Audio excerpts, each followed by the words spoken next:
Hello friends, welcome to my channel. It's your study zone. So we are doing our exercise 1.3 and we have completed our question number 1, 2, 3, 4, 5. Now we will do our question number 6, 7, 8 and 9. So let's start. Question number 6 is a certain freezing process requires that room temperature be lower from 40 degrees Celsius at the rate of 5 degrees Celsius every hour. What will be the room temperature 10 hours after the process begins? It means कोई freezing के process में room temperature को 40 degree Celsius से हर घंटे 5 degree Celsius कम किया जा रहा है. सो हमें बताना है आफ्टर 10 हावर्स 10 घंटे बाद टेम्परेचर कितना होगा. ठीक है, सो लेट्स स्टार्ट.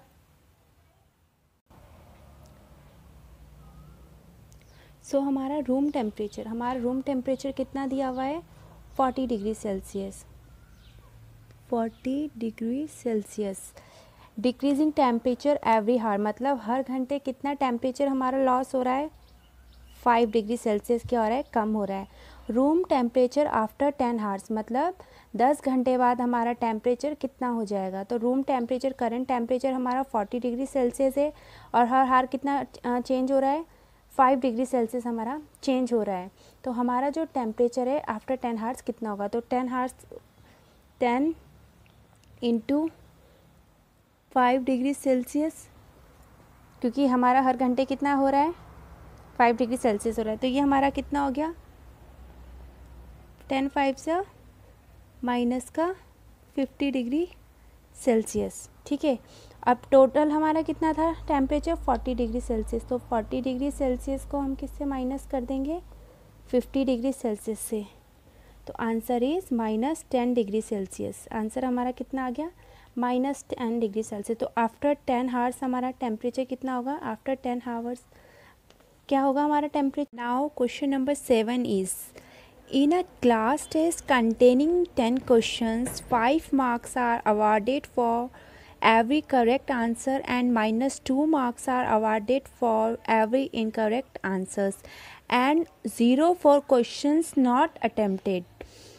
So ये बोल रहा है कि एक क्लास टेस्ट में 10 मार्क्स का क्लास टेस्ट हुआ जिसमें 5 मार्क्स हमें मिलेंगे करेक्ट क्वेश्चन के, माइनस 2 मार्क्स मिलेंगे इनकरेक्ट क्वेश्चन के लिए और 0 मार्क्स मिलेंगे नॉट अटेम्प्टेड क्वेश्चन के लिए. सो फर्स्ट पार्ट इसका है Mohan gets 4 correct and 6 incorrect answer. What is his score. So वो बोल रहा है मोहन ने 4 करेक्ट आंसर्स किए 6 इनकरेक्ट आंसर्स किए तो उसका टोटल स्कोर कितना होगा. सो 4 correct question into each question के लिए हमें कितने मार्क्स मिल रहे हैं 5. तो 4 इंटू 5 4 5 ज़ा 20. 6 इनकरेक्ट क्वेश्चंस के लिए यानी 6 इंटू इनकरेक्ट क्वेश्चन के लिए हमें माइनस 2 मार्क्स मिल रहे हैं. तो 6 2 ज़ा 12 साइन हमारा माइनस का आ जाएगा. टोटल स्कोर हमारा हो गया correct question 20 marks minus 12 marks is equals to 8 marks. So Mohan gets total scores 8. तो उसको टोटल कितने मार्क्स मिले टेस्ट में 8 मार्क्स मिले हैं. Okay. Second Reshma gets 5 correct answers and 5 incorrect answers. What is her score. Reshma ने 5 करेक्ट क्वेश्चंस किए हैं तो 5 करेक्ट क्वेश्चंस के लिए उसको 5 करेक्ट क्वेश्चंस के लिए उसको ईच क्वेश्चन के लिए 5 मार्क्स मिले हैं यानी 5 इंटू 5 5 5 ज़ा 25 मार्क्स. इनकरेक्ट क्वेश्चन के लिए उसको माइनस 2 मार्क्स मिले यानी 5 इंटू माइनस 2 5 2 ज़ा 10 minus 10 marks.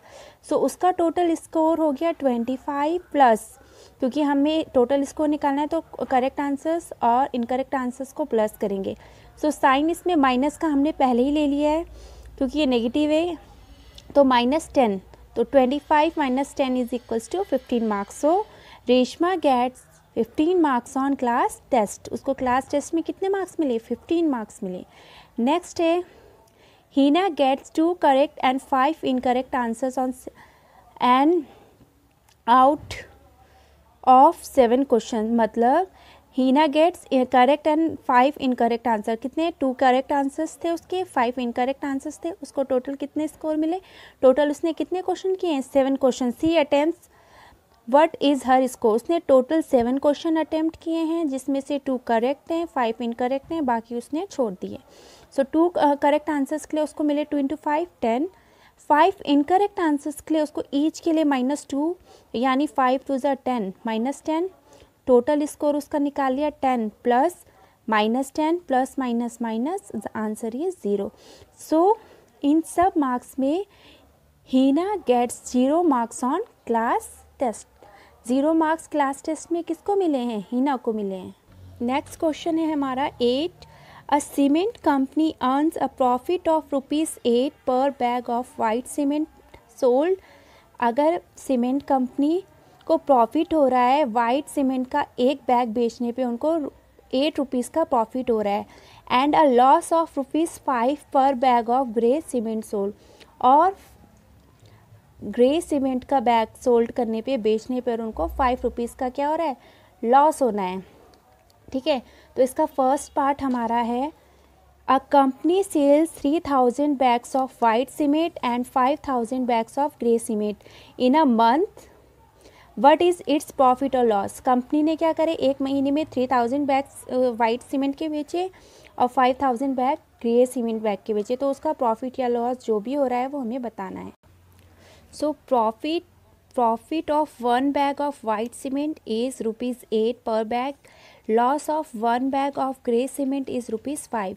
So profit of selling 3000 bag of white cement, उसको 3000 वाइट सीमेंट के बैग बेचने पे कितना प्रॉफिट हुआ? एक बैग पे उसको कितना हो रहा है? ₹8। तो 3000 में कितना हो जाएगा? 1 2 3 0 ऐड कर लिए, 8 3 जा 24, तो उसको कितना प्रॉफिट हो जाएगा? ₹24 का profit. Loss of selling 5000 grey bags, 5 loss कितना होगा उसको? उसको लॉस होगा 5000 बैग पे इंटू ₹5, तो उसको लॉस हो गया 25,000 का। ₹25 का उसको कितना हो गया? लॉस हो गया। अब हमें बताना है कि total loss of selling grey bag, total कितना लॉस होगा ग्रे बैग को बेचने में। तो हमने यहाँ पे देखा जो हमारा क्या है, लॉस है ग्रेटर देन प्रॉफिट, लॉस हमारा ग्रेटर देन प्रॉफिट है। तो टोटल हमारा जो लॉस होगा वो कितना हो जाएगा? 25,000 माइनस 24,000, तो आंसर इज ₹1,000। उसको कितने थाउजेंड का लॉस हुआ? 1000 का लॉस हुआ है। ओके, बी पार्ट है, what is the number of white cement bag it must sell to have neither profit और nor loss if the number of grey bag sold is 6400 bags. So उसने जो white cement के bag sell किए हैं, ठीक है, तो उसमें हमें बताना है कि जो उसको ना प्रॉफिट हो ना लॉस हो, क्योंकि उसने ग्रे बैग कितने सोल्ड किए हैं? 6400 बैग ऑलरेडी उसने सोल्ड कर दिए हैं। तो हम मान लेंगे लेट